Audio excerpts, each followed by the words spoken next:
Here on High Americana, I am bringing you some of the best, overlooked, most forgotten, and obscure historical American content. Some of the stuff you're not going to find anywhere else on YouTube. So please consider supporting the channel via Patreon linked below, where you can also request content to be made. At $3,000 a month, this will become a full-time job. Thank you very much. And now, a passage from The Old National Road, a chapter of American Expansion by Archer Butler Hulbert. From Chapter 1, The Middle Age. The Middle Ages had their wars and agonies, but also their intense delights. Their gold was dashed with blood, but ours is sprinkled with dust. Their life was intermingled with white and purple. Ours is one seamless stuff of brown. Ruskin. A person cannot live in the American Central West and be acquainted with the generation which greets the new century with feeble hand and dimmed eye without realizing that there has been a time which, compared with today, seems as the Middle Ages did to the England to which Ruskin wrote, when life was intermingled with white and purple. This Western boy, born to a feeble Republican mother with exceeding suffering in those days which tried men's souls, grew up as all boys grow up. For a long and doubtful period, the young West grew slowly and changed appearance gradually. Then suddenly it started from its slumbering, and in 2 decades could hardly have been recognized as the infant which in 1787 looked forward to a precarious and doubtful future.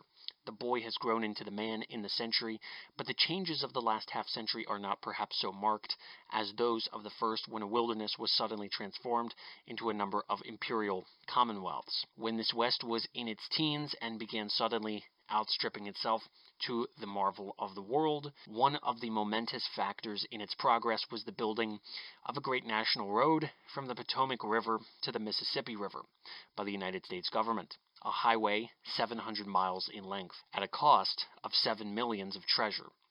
This ribbon of road, winding its way through Maryland, Pennsylvania, Ohio, Indiana, and Illinois toward the Mississippi, was one of the most important steps in that movement of national expansion which followed the conquest of the West. It is probably impossible for us to realize fully what it meant to this West when that vanguard of surveyors came down the western slopes of the Alleghanies, hewing a thoroughfare which should, in one generation, bind distant and half-acquainted states together in bonds of common interest, sympathy, and ambition. Until that day, travelers spoke of going into and coming out of the West as though it were a mammoth cave.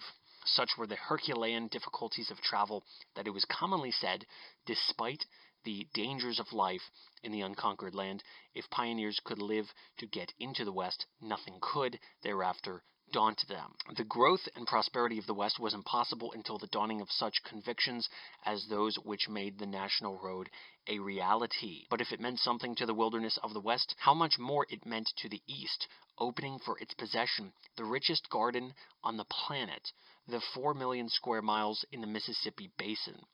For the same prize, 2 great powers of the Old World had yearned and fought. France and England had studded the West with forts, and their arms had been reflected in every stream from Presque Isle to the Holston, but neither of them could conquer the Alleghanies. A century had proven that the West could not be held by waterways. The question then was, could it be held by land approaches? The ringing of woodmen's axes, the clinking of surveyors' chains, the rattle of tavern signs, and the rumble of stagecoach wheels thundered the answer, yes. So patriotic and so thoroughly American is the Central West today, that it is also difficult to realize by what a slender thread it hung to the fragile republic east of the mountains during the 2 decades succeeding the Revolutionary War. The whole world looked upon the East and West as realms distinct as Italy and France, and for the same geographical reason. It looked for a partition of the alleged United States among the powers as confidently as we today look for the partition of China, and for identically similar reasons England and France and Spain had their well-defined spheres of influence, and the populated and flourishing center of the then West, Kentucky, became and was for a generation a hotbed of their wily emissaries. Through all those years when Burr and others played fast and loose with conspiracy, the loyalty of the West was far less sure than one can easily believe. The building of the National Road was undoubtedly one of the influences which secured the West to the Union, and the population which at once poured into the Ohio Valley undoubtedly saved the Western states in embryo from greater perils even than those they had known. This road, conceived in the brain of Albert Gallatin, took its inception in 1806, when commissioners to report on the project were appointed by President Jefferson. In 1811, the first contract was let for 10 miles of the road west of Cumberland, Maryland, which was its eastern terminus. The road was opened to the Ohio River in 1818. In a moment's time, an army of emigrants and pioneers were en route to the west over the great highway, regiment following regiment as the years advanced. Squalid cabins where the hunter had lived beside the primeval thoroughfare were pressed into service as taverns. Indian fords, where the water had oft run red with blood in border phrase, were spanned with solid bridges. Ancient towns which had been comparatively unknown to the world, but which were of sufficient commercial magnetism to attract the great road to them, became on the morrow cities of consequence in the world. As the century ran into its second and third decades, the National Road received an increasingly heterogeneous population. Wagons of all descriptions, from the smallest to the great mountain ships, which creaked down the mountainsides and groaned off into the setting sun, formed a marvelous frieze upon it. Fast expresses, too realistically perhaps called shake guts, tore along through valley and over hill with important messages of state. Here the broad highway was blocked with herds of cattle trudging eastward to the markets or westward to the meadowlands beyond the mountains. Gay coaches of 4 and 6 horses, whose worthy drivers were known by name even to the statesmen who were often their passengers, rolled on to the hospitable taverns where the company reveled. At night, along the roadway, gypsy fires flickered in the darkness, where wandering minstrels and jugglers crept to show their art, while in the background crowded traders, hucksters, peddlers, soldiery, showmen, and beggars, all picturesque pilgrims on the nation's great highway.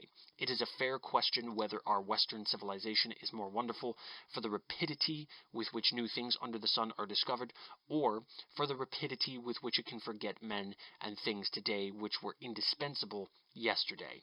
The era of the National Road was succeeded in a half a century by that of the railway, and a great thoroughfare, which was the pride and mainstay of a civilization, had almost passed from human recollection. A few ponderous stone bridges and a long line of sorry-looking mileposts mark the famous highway of our Middle Age from the network of crossroads which now meet it at every step. Scores of proud towns, which were thriving centers of a transcontinental trade, have dwindled into comparative insignificance, while the clanging of rusty signs on their ancient tavern posts tell, with inexpressible pathos, that there hath passed away a glory from the earth.